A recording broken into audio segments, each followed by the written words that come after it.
Good evening, my fellow citizens. I speak to you tonight in a spirit of hope. 18 years ago, the event of nuclear weapons changed the course of the world, as well as the war.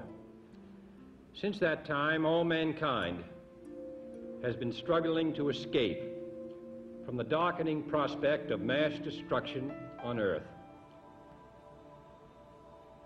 But over the years, the number and the yield of weapons tested have rapidly increased, and so have the radioactive hazards from such testing. The number of children and grandchildren with cancer in their bones, with leukemia in their blood, or with poison in their lungs might seem statistically small to some in comparison with natural health hazards. But this is not a natural health hazard, and it is not a statistical issue.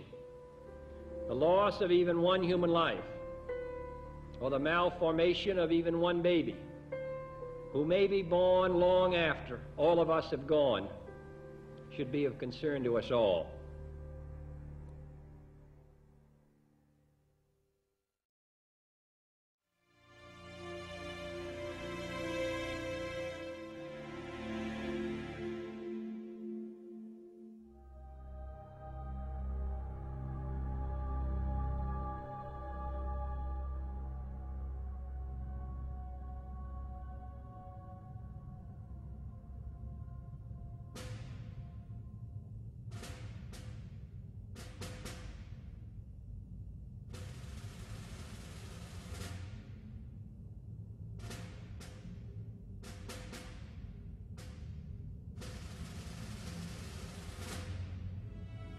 After the first Gulf War, thousands of American soldiers returned from Iraq complaining of a variety of troubling symptoms that collectively came to be known as Gulf War syndrome.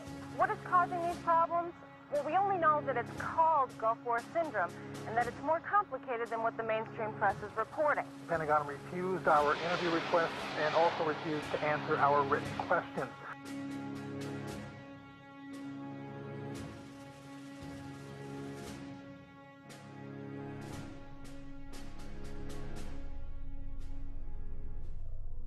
Within a couple of days of getting there, everybody was sick. We had nausea, vomiting, diarrhea, sometimes all at the same time. Sometimes, some people threw up, some people had diarrhea. Everybody in this one, it was like 90% of my unit. Originally, my symptoms was respiratory distress, diarrhea, and unsteadiness. But as a female vet, I did not want to go to sick call and look weaker, which is a stigma in the military. I came down with severe body pains all throughout my body, and it was like severe case of the flu. And I never had anything like that in my life. And I'd always been in excellent health prior to that. I got out of the service in 2003 with the multiple problems. I was a type 2 diabetic. I also had high blood pressure. My legs were getting infections. The skin on my feet and in my toes, they were cracking and bleeding.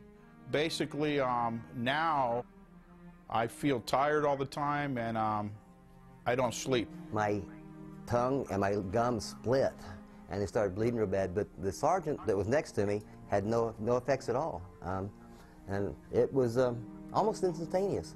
Fatigue, rashes, itching. I was really actually healthy before I went, and I just had a recent physical. I started having a lot of panic attacks. I lost a lot of weight, blood pressure. I got nervous when I got around people, got real shaky. I'm tired all the time. My joints hurt. I've had bowel problems, you name it, thyroid, on and off thyroid problems, memory problems. People were actually getting worse. I had to give some of my men time off and told them just go somewhere and get your act together. They were falling apart. I started to have all kinds of weird problems, and they can't seem to give me a direct answer on what my problem is. For more than a decade, the official position from the White House and from its so-called blue ribbon panels and from other congressional hearings was that Gulf War syndrome is nothing more than post-traumatic stress disorder, a form of depression. People, they believe, were just not happy being over there. They didn't like the fact they were in this battle to begin with, and hence it resulted in emotional conflict. So they came back and ended up with these wide range of symptoms. Well, we have some questions because now there are dozens of scientific studies that show that what they were exposed to in the Gulf theater is actually what is causing what is known as Gulf War syndrome. Let's get to the truth. Why are they suffering, and what can we do to help them?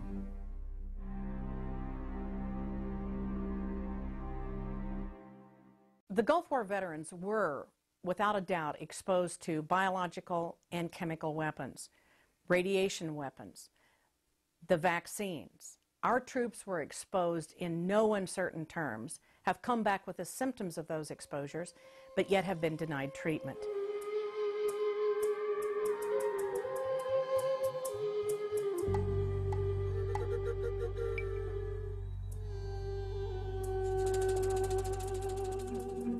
Well, with American troops once again fighting in the Gulf now, health experts are trying to get to the bottom of this puzzling illness and keep it from happening again. Whether or not you supported the first or second Gulf Wars, that is not the issue. What is the issue is that very brave American soldiers went over there to do their duty and to fight. Over half have come back sick or are now sick, and the government is denying any responsibility to help them. The Pentagon says it simply isn't true, but the Pentagon refused our interview requests and also refused to answer our written questions. So all we can do is cite a statement from early this year that the Department of Defense physicians have found no clinical evidence for a unique illness. Who's involved in the cover-up?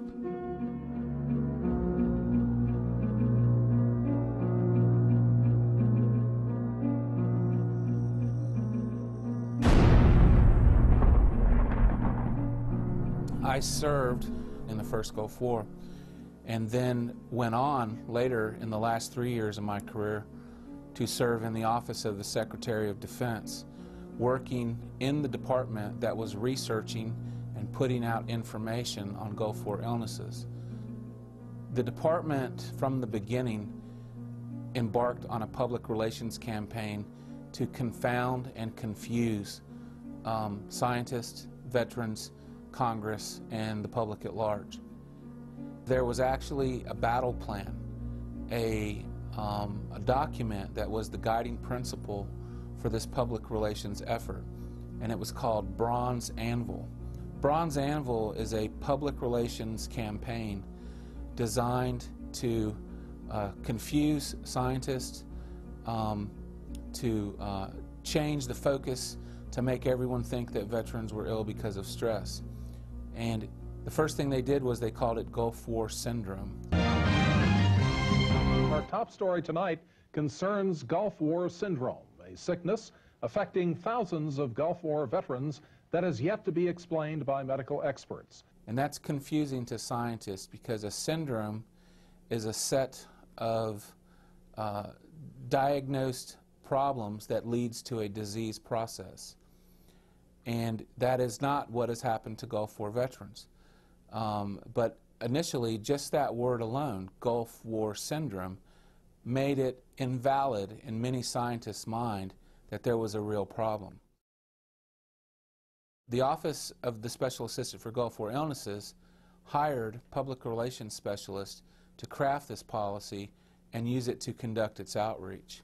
And some of the things they did was they would hold town hall meetings in such a way, knowing that the veterans were angry and knowing that the veterans didn't have real answers yet from the government, they would hold these meetings in such a way to overload them with information to make them feel as if the government was really looking.